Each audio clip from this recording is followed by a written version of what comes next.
Alright, welcome back to the Linux Basic series. In the previous video, we learned how to manage the Linux terminal, manage files and directories, and also how to search for files using commands like find and grep. So in this video, we are going to talk about something very important in Linux, users and groups. So basically, Linux is a multi-user operating system, which means multiple users can work on the same system at the same time. For example, a company, so what you might have different developers, administrators, and different teams accessing the same machine. So Linux provides a way to manage all these users securely.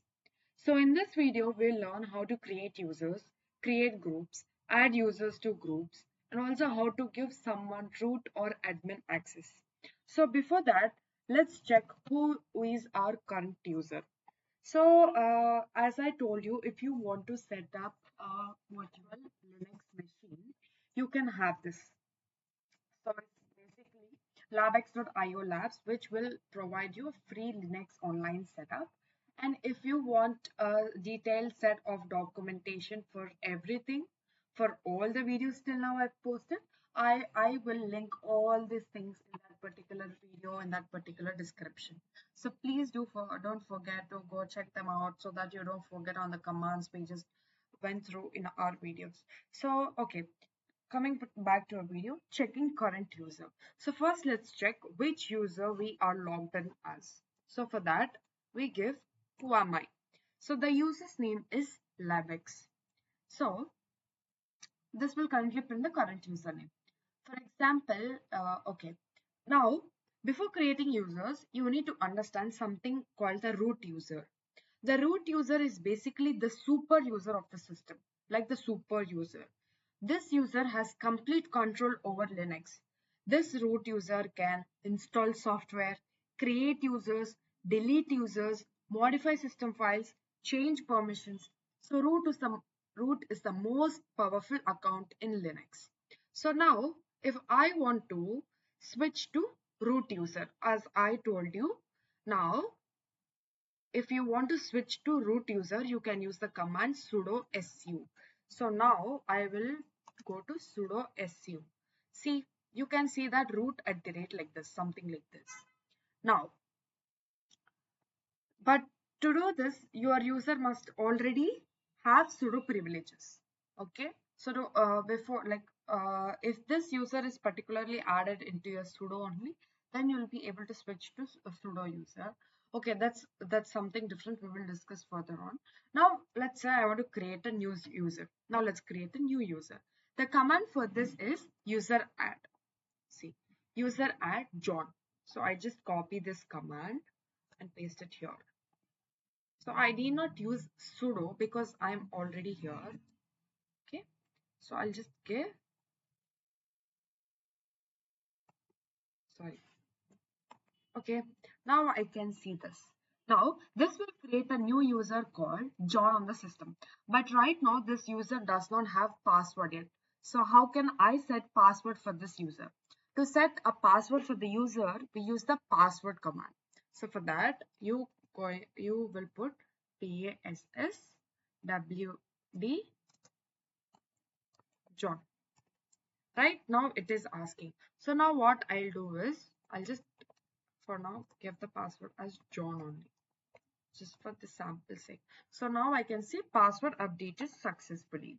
So now the system will ask you to enter the password. Once the password is set, this user can log into the system. Now if you want to see the detailed information about the user, you can use id command. id John. Now you will see all the thing related to that. ID John, so this is the ID, so this is all there. Okay, user ID, group ID, and the groups the user belongs to.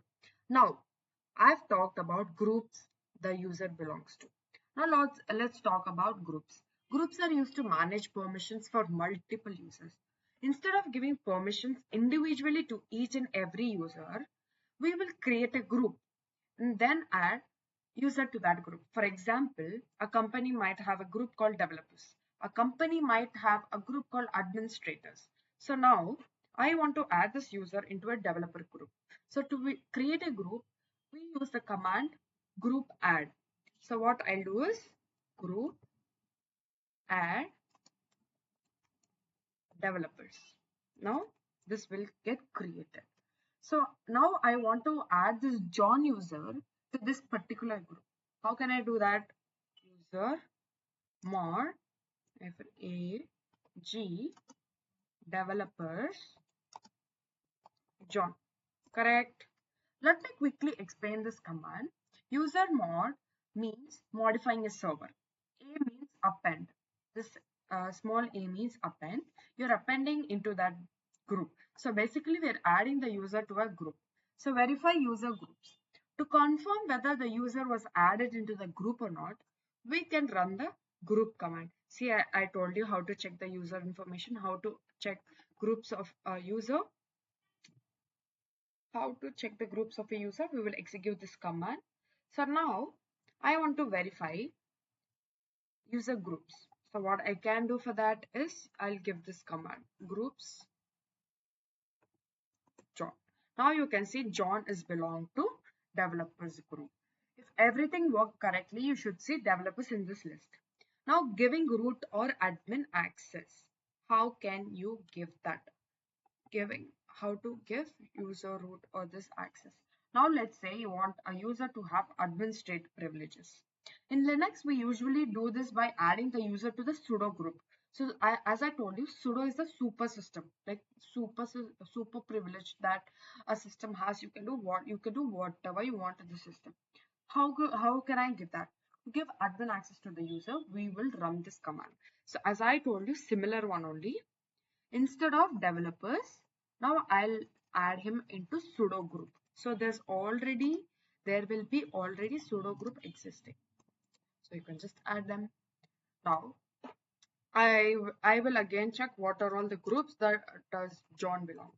You can see he belongs to developers group as well as sudo. So John is both developer and an administrator, as you can see. So this is how you give someone root level privilege safely. So to verify this, you can use the group command. Now, if you want to remove a user from the system, let's say I don't want this John, you can use this command, user del John. This will delete the user from the system. And again, if you want to cross verify, I can see groups John, no such user. Let's say I want to delete the developers group only. I don't want that only. Similarly, you can delete a group. So for that, you can use group del developers. So that's it. Now I will check everything. Okay. So this is the end of this video. So in this video, we have learned how Linux manages users and groups, how to create users, how to set passwords, how to create groups, how to add users to groups, and how to give a user admin or root access using sudo. These commands are very important when you are managing Linux servers or working in DevOps environment. In our next video, we will learn Linux file permissions and we will understand concepts like owner, group, others, and how permissions like 777, 755, and 600 actually work. So I'll see you in the next video. Thank you for staying till the end. I'm really happy that you are able to find this information helpful. So if you found this information helpful and if you found my videos helpful, please subscribe and just leave a comment. It makes my day. It seriously makes my day. So if you want to find the before playlist as well, before coming to this video, if you want to understand more of it, so I have a video, I have a set of playlists. I have one playlist, so where you can just go through and watch. So this is my Linux for beginners, absolute beginners playlist. So please do check it out and just let me know what are all the doubts you're having. I'm very happy and I'm very glad. I'll be very glad to help you all. Thank you for watching.